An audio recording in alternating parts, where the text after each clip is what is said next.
Hello, everyone. Welcome to the Adventure and Mystery Book Club. I'm Bill Mallory, branch manager of the La Jolla Library, and I'm so glad you could join me today for today's live reading of King Solomon's Mines by H. Rider Haggard, the classic adventure story. Today we'll be reading chapter 15.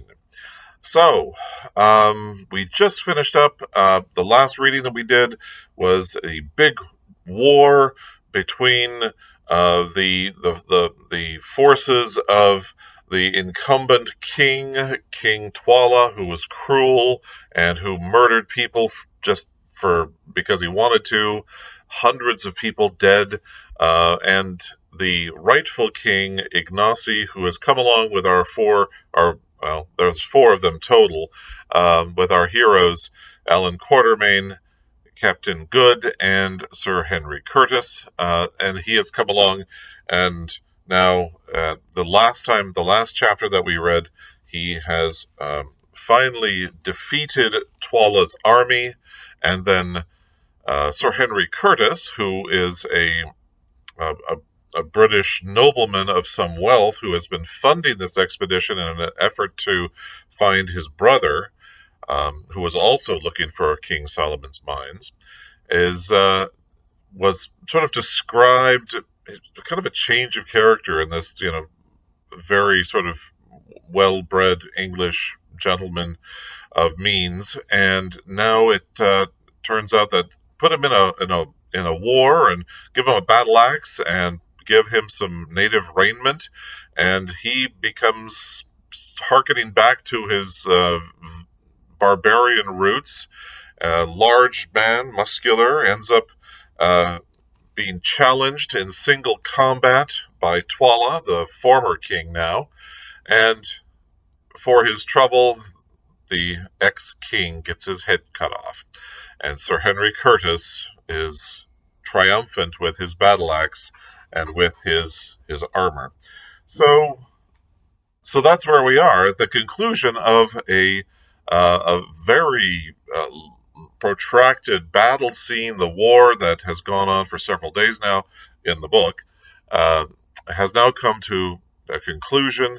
Of course, we haven't really seen what has happened to the ancient elderly woman Gagul, apparently the witch woman who was sort of his the spiritual side, the gods say you should die kind of thing, and as a result, I guess we'll find out more about what's going on with her as we read our next chapter, which is entitled chapter 15, Good Falls Sick.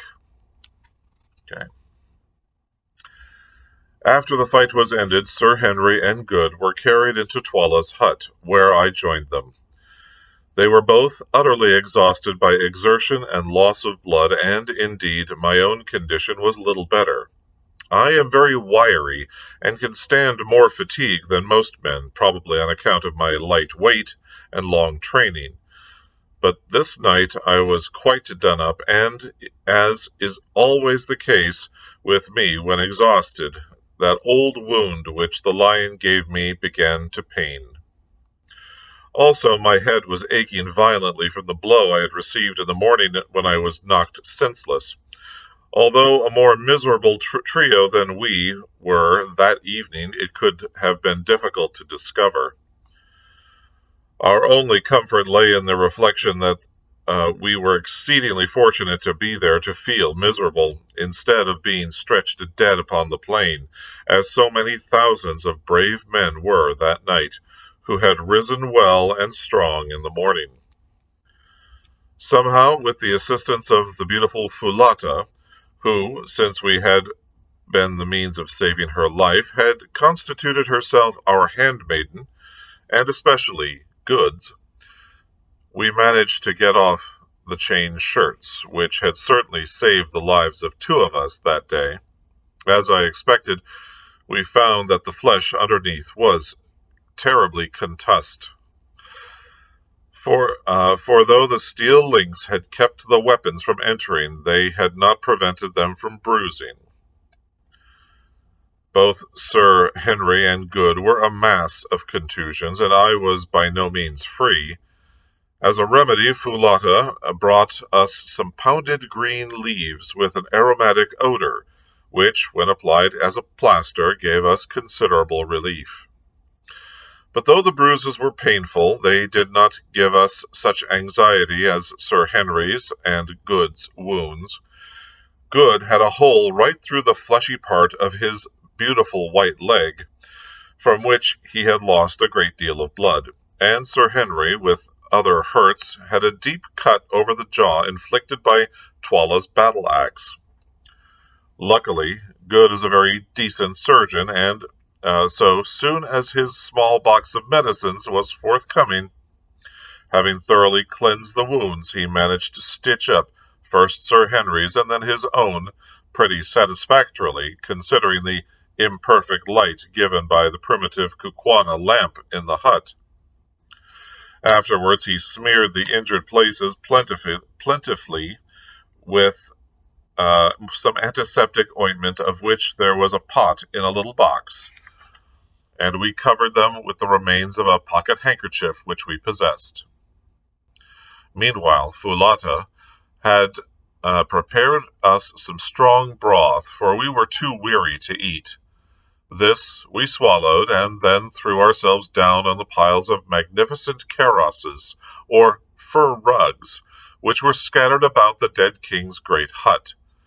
By a very strange instance of irony of fate, it was on Twala's own couch, and wrapped in Twala's own particular kaross, that Sir Henry, the man who had slain him, slept that night.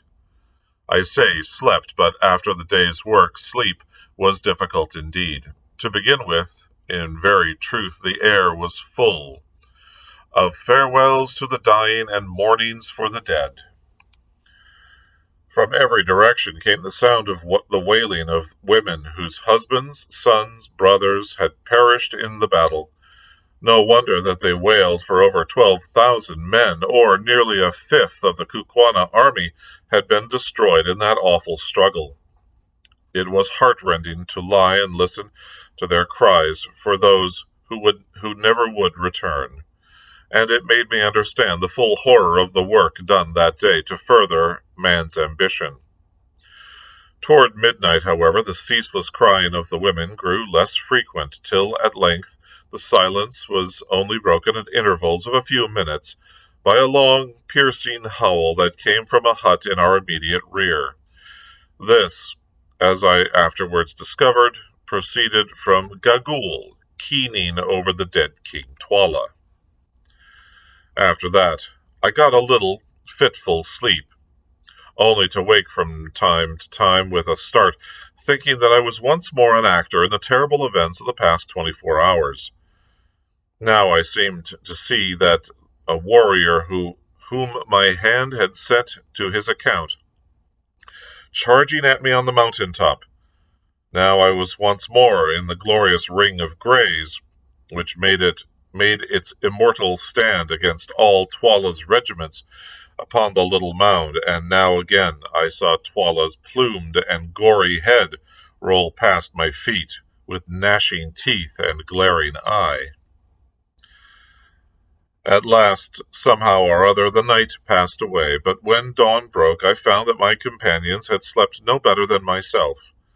Good, indeed, was in a high fever, and very soon afterwards began to grow light-headed, and also, to my alarm, to spit blood, the result, no doubt, of some internal injury inflicted during the desperate efforts made by the Kukwana warrior on the previous day to force his big spear through the chain armor.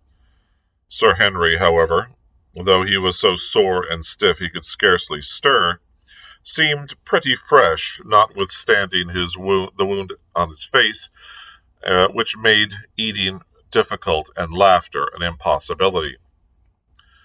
About 8 o'clock we had a visit from Infadus, who appeared but little the worse, tough old warrior that he was, for his exertions in battle, although he informed us that he had been up all night.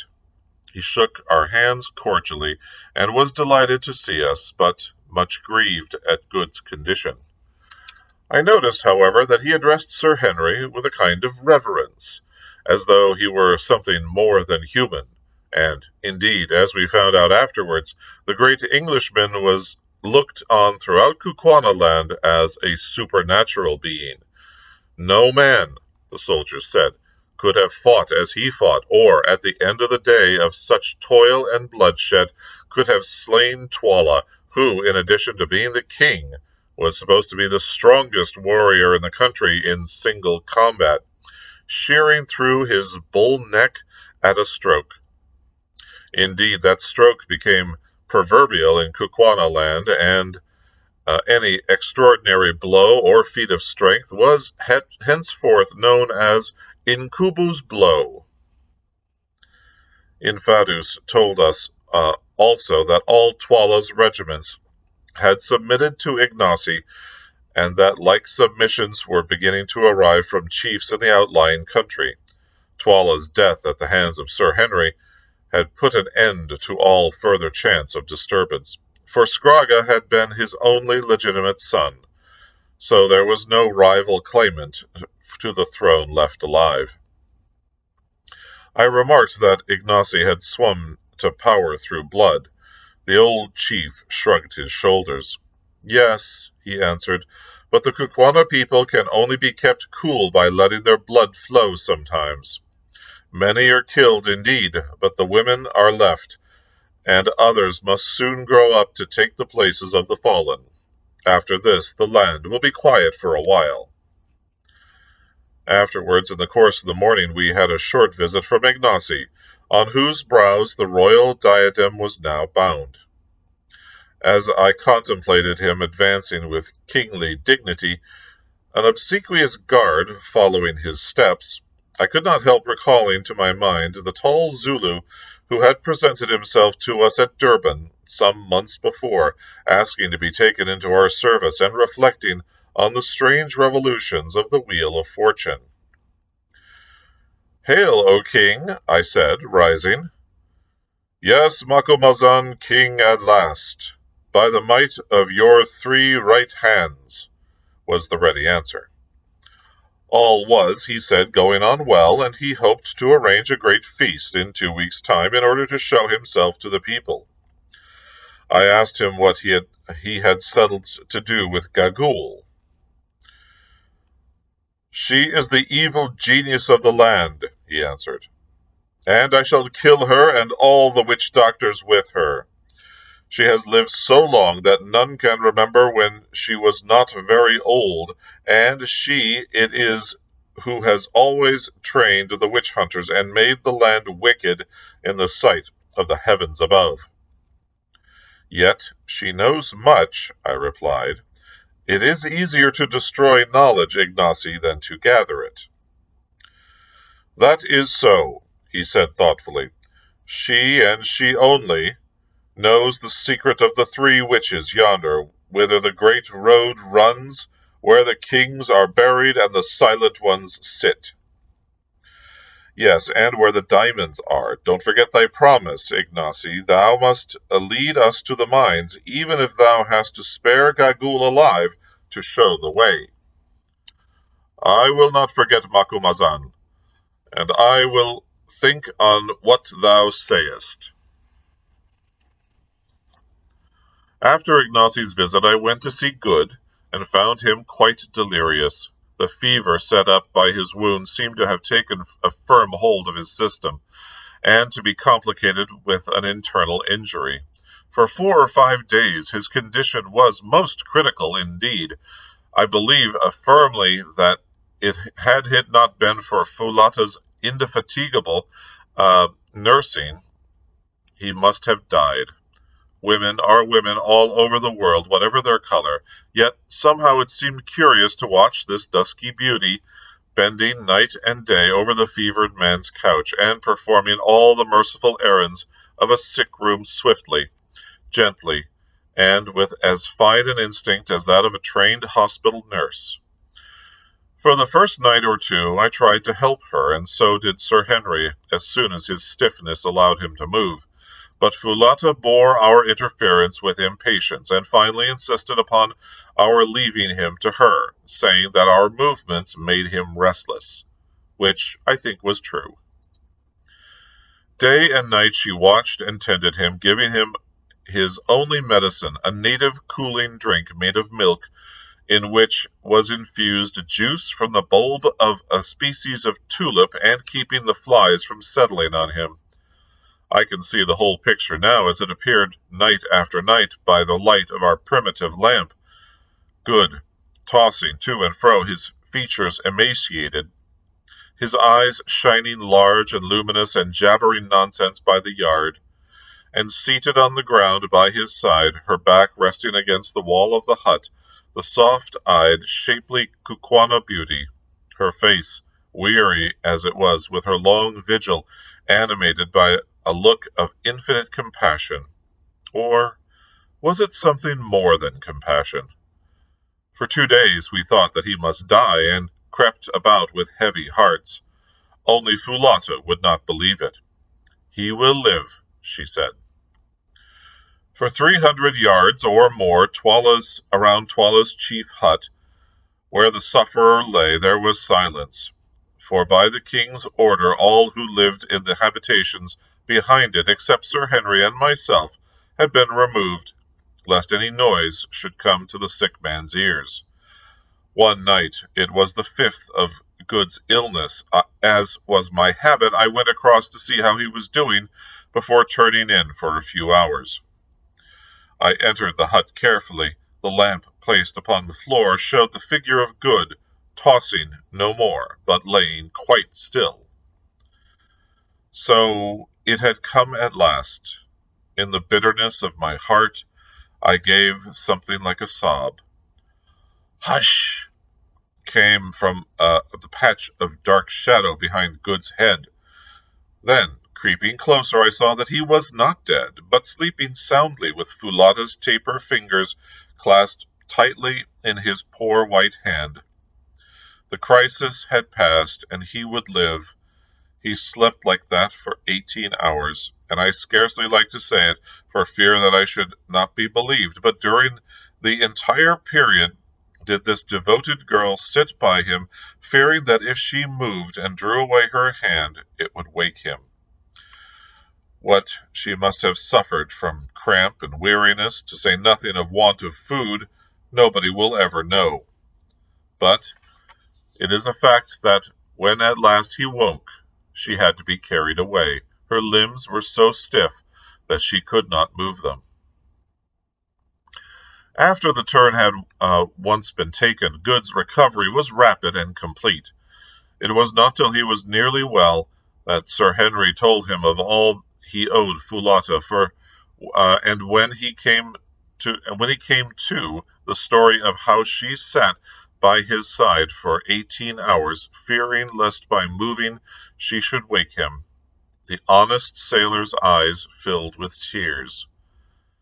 He turned and went straight to the huts where Foulata was preparing the midday meal, for we were back in our old quarters now, taking me with him to interpret in case he could not make his meaning clear to her, though I am bound to say that she understood him marvelously, as a rule, considering how extremely limited was his foreign vocabulary. Tell her, said Good, that I owe her my life, and that I will never forget her kindness to my dying day. I interpreted, and under her dark skin she actually seemed to blush. Turning to him with one of those swift and graceful motions that in her always reminded me of the flight of a wild bird, Foulata answered softly, glancing at him with her large brown eyes. Nay, my lord forgets. Did he not save my life? Am I not my lord's handmaiden? It will be noted that the young lady appeared to be oblivious of the share which Sir Henry and myself had taken in her preservation from Twala's clutches, but that is the way of women. I remember others who were just the same. Well, I retired from that little interview sad at heart. I did not like Miss Foulata's soft glances, for I knew the fatal amorous propensities of sailors in general, and of Good in particular. There are two things in the world, as I have found out, which cannot be prevented. You cannot keep a Zulu from fighting, or a sailor from falling in love upon the slightest provocation. And here the provocation was not slight.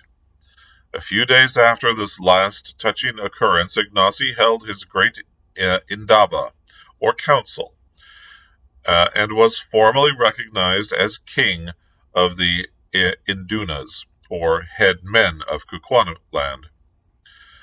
The spectacle was a most imposing one, including as it did a grand review of troops.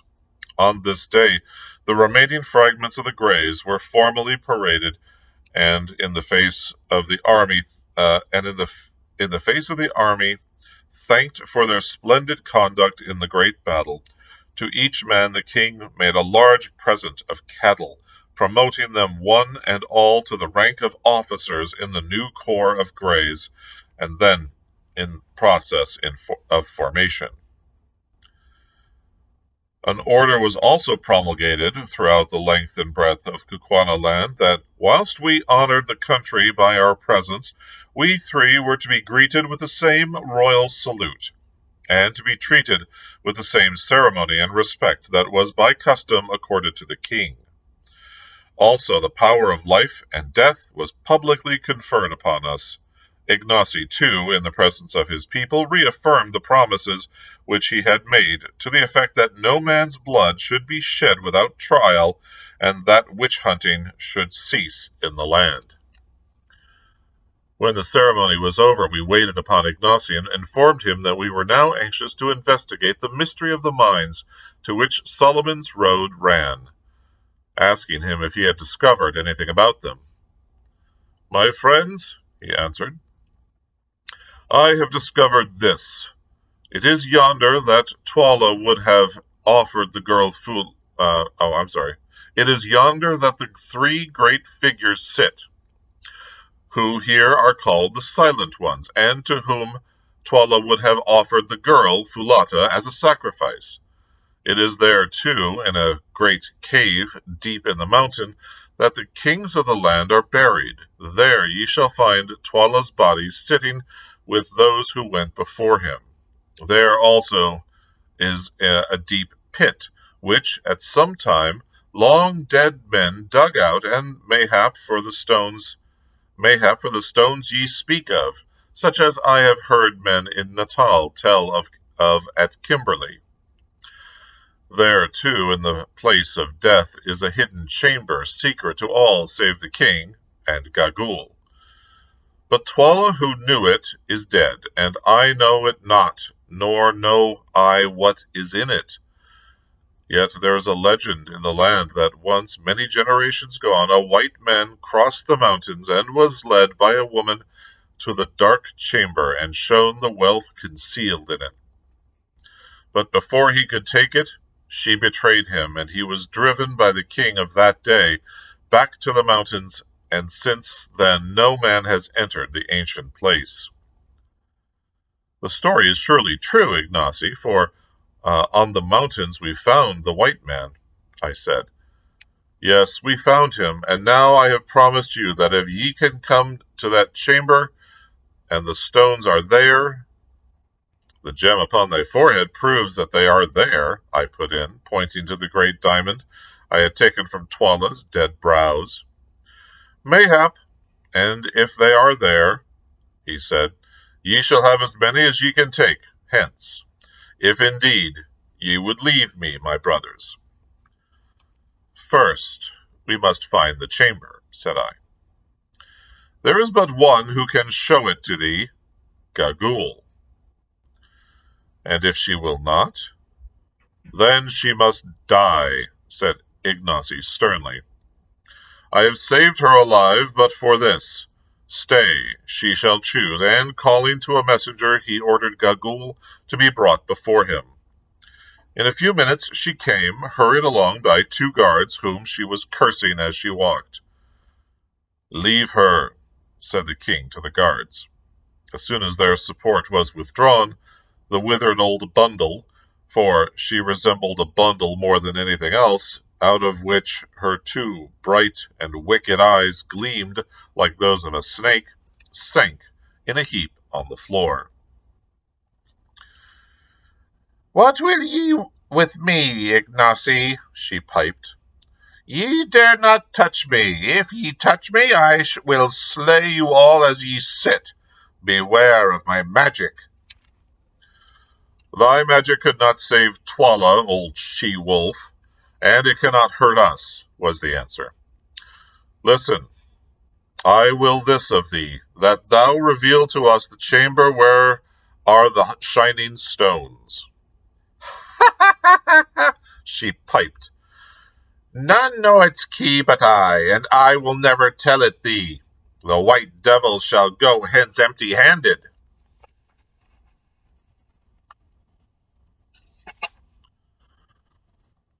"Thou shalt tell me, I will make thee tell me." "How, O king? Thou art great, but can thy power wring the truth from a woman?" "It is difficult, yet I will do so. Yet will I do so." There we go. "How, O king?" "Nay, thus, if thou dost refuse, thou shalt slowly die." "Die?" she shrieked in terror and fury. "Ye dare not touch me, man, ye know not who I am. How old am I, think ye? I knew your fathers, and their fathers' fathers' fathers. When the country was young, I was here. When the country grows old, I shall still be here. I cannot die, unless I be killed by chance, for none dare slay me." "Yet will I slay thee. See, Gagool, mother of evil, thou art so old that thou canst no longer love thy life.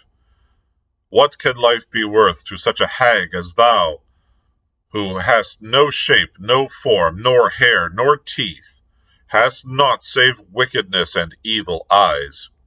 It will be a mercy to make an end of thee, Gagool." "Thou fool!" shrieked the old fiend. "Thou accursed fool! Deemst thou that life is sweet only to the young? It is not so, and not thou knowest of the heart of man to think it. To the young, indeed, death is sometimes welcome, for the young can feel. They love and suffer, and it wrings them to see their beloved pass to the land of shadows. But the very old feel not. They love not, and they laugh to see another go out into the dark. They laugh to see the evil that is done under the stars. All they love is life, the warm, warm sun, and the sweet, sweet air. They are afraid of the cold and dark." And the old hag writhed in ghastly merriment on the ground. "Cease thine evil talk and answer me," said Ignacy angrily. "Wilt thou show the place where the stones are, or wilt thou not? If thou wilt not, thou diest even now." And he seized a spear and held it over her. "I will not show it. Thou darest not kill me, darest not. He who slays me will be accursed forever. In life and death, woe shall be his bedfellow." Slowly Ignacy brought down the spear, till it pricked the prostrate heap of rags. With a thin scream, Gagool sprang to her feet, and then fell again, and rolled upon the floor. "Nay, nay, I will show thee. Only let me live on. Let me sit in the sun for one more short 100 years, and have my meat to suck, and I will show thee." "It is well. I thought that I should find a way to reason with thee. Tomorrow thou shalt go with Infadus and my white brothers to the place, and beware how thou failest, for if thou showest it not, then thou shalt slowly die of hunger. I have spoken." "I will not fail, Ignacy. I always keep my word." Once before a woman showed the chamber to a white man, and behold, evil befell him. Here her wicked eyes glinted. Her name was Gagul also. Perchance I was that woman. Thou liest, I said. That was 10 generations gone. Mayhap, mayhap. When one lives long, one forgets. Perhaps it was my mother's mother who told me. Surely her name was Gagul also. But mark, ye will find in that place where the bright playthings are a bag of hide full of stones. The man filled that bag, but he never took it away. Evil befell him, I say, evil befell him. Perhaps it was my mother's mother who told me. It will be a merry journey, and we can see the bodies of those who died in battle as we go. Their eyes will be sunk by now, and their ribs will be hollow. And there we go. That is the end of chapter 15. We are going to stop there for today. There we go. And that's it. The aftermath of the battle, the aftermath of the war, the illness of Captain Good, and the ministrations of the native girl Fulata, and they are on their way to get closer, hopefully, to the diamond mines of King Solomon. Thank you very much for joining me today. Have a good Veterans Day if you have the day off.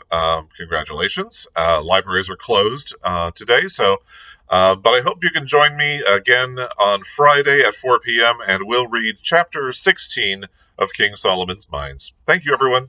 Bye.